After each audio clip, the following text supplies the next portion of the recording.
দুজন ব্যক্তির ঘটনা পড়লাম। একজন ব্যক্তি প্রচন্ড রকম আবেদ, প্রচুর ইবাদত করে। আপনারা জানেন ইবলিসও কিন্তু আবেদ ছিল, ইবলিস কিন্তু প্রচুর ইবাদত করেছে। এখন ওই ব্যক্তির একজন বন্ধু ছিল, এটা বনু ইসরাইলদের ঘটনা। তো সেই বন্ধু পাপী ছিল, বিভিন্ন কবিরা গুনাহ করত। আর এই আবেদ ব্যক্তি বারবার তাকে নসিহত করত, গুনাহ ছেড়ে দাও, তুমি পাপ করছো, গুনাহ ছেড়ে দাও। তখন সেই ব্যক্তি যে পাপ করছে সে বলতো যে আল্লাহ কি তোমাকে আমার রক্ষক বানিয়েছেন? আল্লাহ কি তোমাকে আমার উপর দারোগা বানিয়েছেন? আমাকে আল্লাহর হাতে ছেড়ে দাও, আমাকে নসিহত করতে শোনা।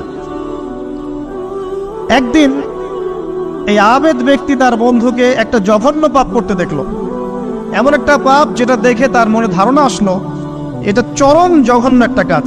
তখন সে মুখ ফুসকে বলে ফেললো যে আল্লাহ তোকে আর মাফ করবে না, আল্লাহ তোকে জান্নাত দিবে না। আল্লাহ রাব্বুল আলামিন মালাকুল মউতকে এই দুজনের কাছে পাঠালেন, দুজনের রূহকে কবজ করা হলো। এবার আল্লাহ পাক তার সামনে তাদেরকে উপস্থাপন করে বললেন যে তোমাকে আমার রহমত সম্পর্কে কে গ্যারান্টি দিয়েছে যে আমি কাউকে রহমত করব কি করব না? যাও, আমি তোমাকে জাহান্নামে পাঠালাম, ওই ব্যক্তি যে আমার রহমত প্রত্যাশা করেছে আমি তাকে জান্নাত দিয়ে দিলাম। দেখুন, এই হাদিসটা শুনলে মনে হয় বাহ্যিক হয়তোবা মুখের একটা কথার কারণেই সে জাহান্নামে চলে গেল। আসলে বিষয়টা এমন নয়। বিষয়টা আমি আপনাকে বোঝাচ্ছি। বিষয়টা হচ্ছে ইবলিসের মতো। ইবলিস কিন্তু শুধু মন থেকেই বলেনি যে খলাকতানি মিন নার ওয়া খলাকতাহু মিন তিন, আমি কেন তাকে সিজদা করব আদমকে? আদম তো মাটির তৈরি আর আমি তো আগুনের তৈরি।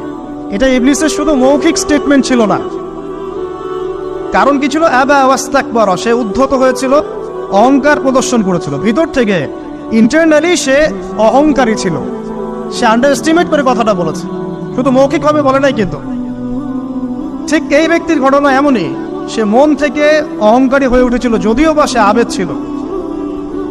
এখানে আমরা যারা প্র্যাকটিসিং মুসলিম হওয়ার চেষ্টা করছি আমাদের জন্য এখানে নিদর্শন আছে। অচত নামাজ পড়েই ভেবে বসবেন না যে অনেক কিছু করে ফেলছে, এক চিল্লা দিয়ে মনে করে ফেলবেন না যে দিনের জন্য অনেক কিছু করে ফেলছে। একটা হজ করেছেন, ওমরা করেছেন, সিয়াম রেখেছেন, দিনের জন্য দান সদকা করেছেন, একটা মাদ্রাসা মসজিদ করেছেন, ভেবে বসবেন না আপনি সব অনেক কিছু করে ফেলেছেন এবং অন্যরা সব কক্রোচ তেলা পোকা, ওরা জাহান্নামে যাবে, এমনটা মনে করবেন। জানি না আমরা যে কার আমলের কতটুকু আল্লাহর কাছে কবুল হচ্ছে। তো এখানে এই ব্যক্তির সমস্যা ছিল এই, সে নিজের আমলটাকে অনেক ভারী মনে করছিল এবং সে স্টেটমেন্ট দিয়ে ফেললো যে তোকে আল্লাহ পাক মাফ করবে না। এই একটা কথা মন থেকে বলার কারণে তার ইহকাল পরকাল দুটা বরবাদ হয়ে গেল, সে জাহান্নামে চলে গেল।